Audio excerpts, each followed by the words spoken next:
Hey guys, so we're doing a rewatch today of game 2 of last Sunday's? I don't know what today. It was Sunday, it may have been Saturday, I don't know. We played, no, it wasn't Sunday, it was Tuesday. Tanner, what are you talking about? It was last Tuesday's game. We had kind of a guest players, not our regulars playing last night. We had Ethan and Co, brothers, playing with us. So Co was the Byzantines, Ethan was the Turks again, and Travis as the Goths, and Larry as the Vietnamese.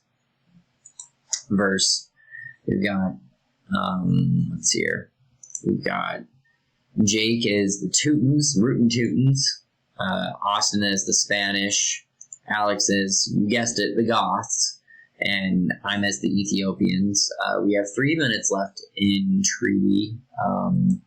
If we look at their trades, let's see here. So here's their trade, which is a good distance. Goes from this corner, you can see right there, corner to about right there. On the other side, we've got this killer trade. We've got all the way across the map, from corner to corner, which is an awesome trade. Not to mention the bonus, the trade bonus that the Spanish give you as well. So that's kind of the trade situations going on. We see that I'm already cutting. We've got 3 minutes left, and I've started cutting, kind of trying to do that. We're walling off the backs of bases.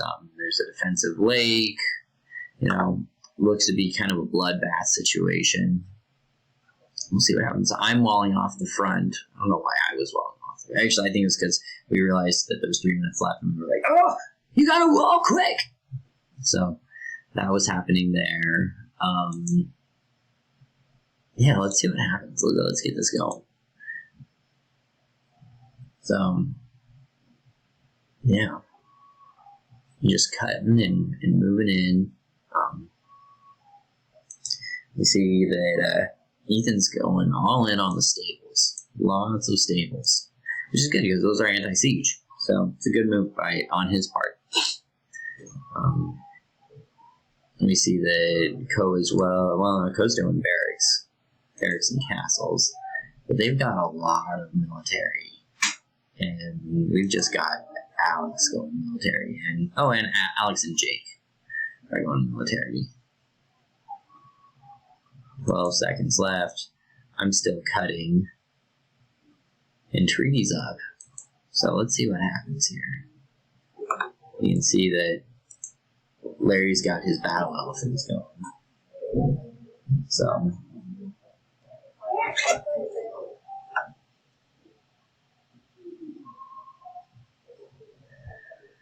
got a bunch of kids walking by my office. It's great. But Larry's going in. Looks like he got through. And Travis and Larry are in. So, at treaty drop, it's no longer a fight, of course. On the other side, I am inches from cutting in. But we'll see if it's too little too late, because right now Larry and Travis are just absolutely cooking.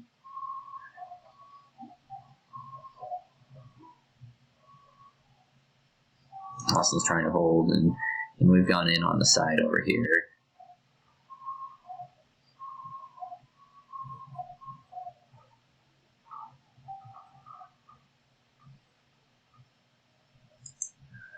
So it's just not much for how much is going on over there.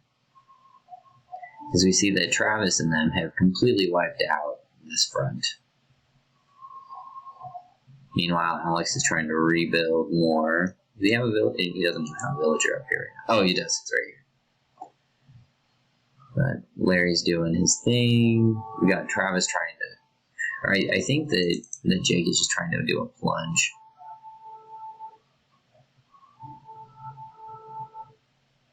But they're just overwhelmed by so much infantry. Which is crazy.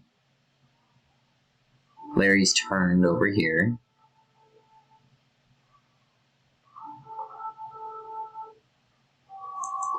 The other side,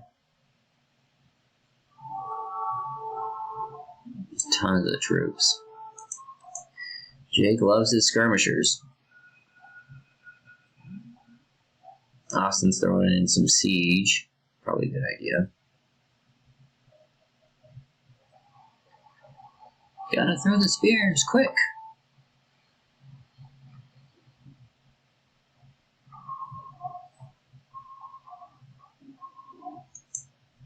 On this end, see, I'm doing a quick plunge.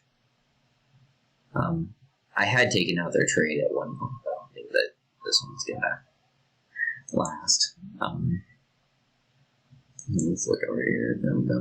So, as we see, Larry and Travis just have this side on lockdown. As much as they're fighting to hold, this is like the only spot that they're really fighting to hold at this point.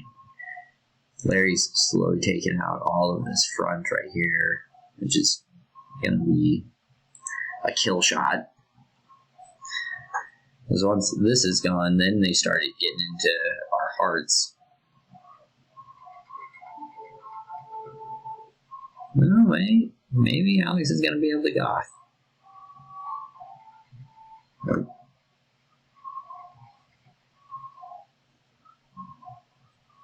And Alex is just scrappy. You gotta hand it to him. So I've kind of claimed this section, but we're going to see that Co and Ethan are a match for me.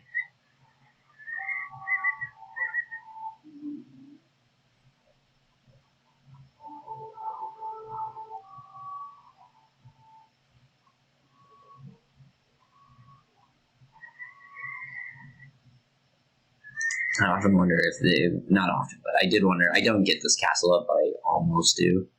I think if I had gotten that castle up, I'm interested to see what would have happened.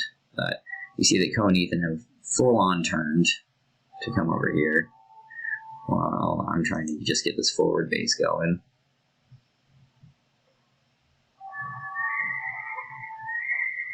On the other side, so now Austin is dug in, he's put galleons up, which aren't really what we want. We want cannon galleons if we can, but apparently that's not going to happen. And if we'd had cannon galleons, I think that may have been a bit of a game changer. Oh, but those Teutonic Knights are so good in these situations against trash. I mean, we've got, what is it? Probably 10 Teutonic Knights that are taking on all of this. They're going to lose, but they're going to do extremely effectively.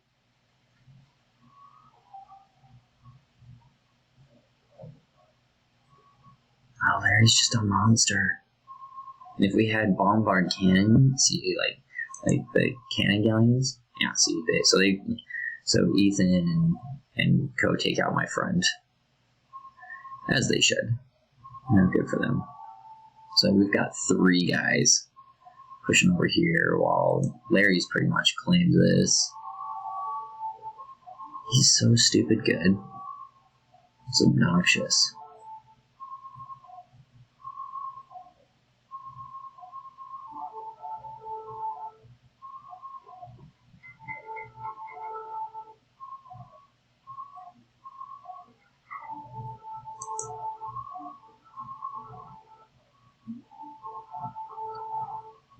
Man, talk about the little engine that could hold. I'm amazed that this game lasted as long as it did. Like, why on earth didn't Larry just pop a hole into one of these and send all of his troops straight in? That's beyond me, but at this point the game's over.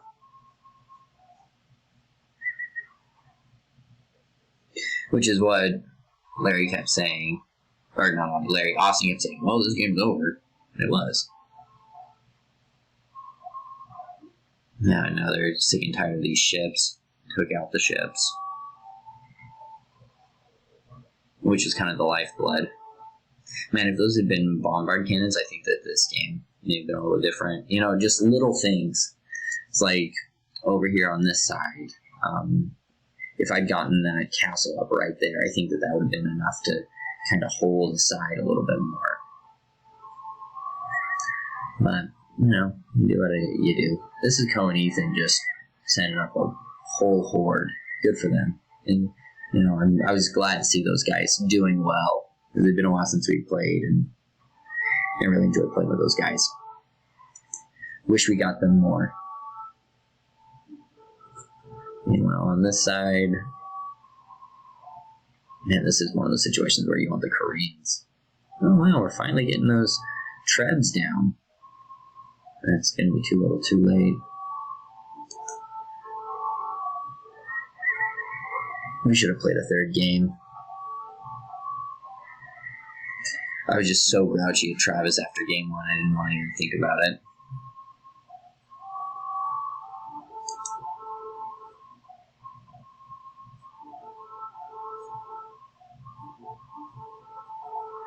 So they're at our doorstep.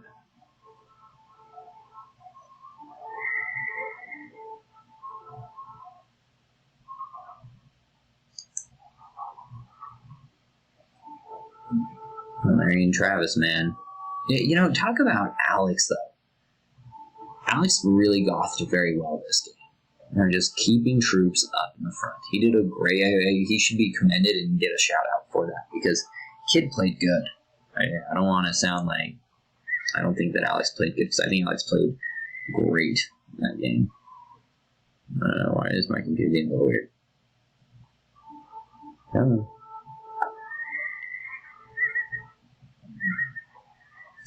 And it's just Larry and Travis together is OP for this matchup. There's no way around that.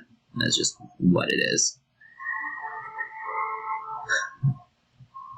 So I'm sorry I got grouchy at people the other night. I shouldn't have.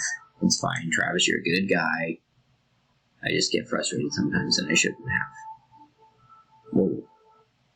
A whole bunch of troops just pushing over here. On this side, what's gonna happen? And Travis drops. Oh yeah, that's right, Travis drops. Which is why we won. Because, you know, obviously, our team won. Don't worry, Travis, I gave you the win. I don't know that I should have. But either way, GG. That was pretty fun. I think that the game was over. We had been talking about quitting at that point. Let's see here. For military, Travis killed the most units, lost 800. Yeah, it was a good game. Economy, look at our timelines. We didn't get to actually finish it the way that we'd like to, but, you know, still fun. Can't wait for next time. Yeah, we'll see you guys tonight.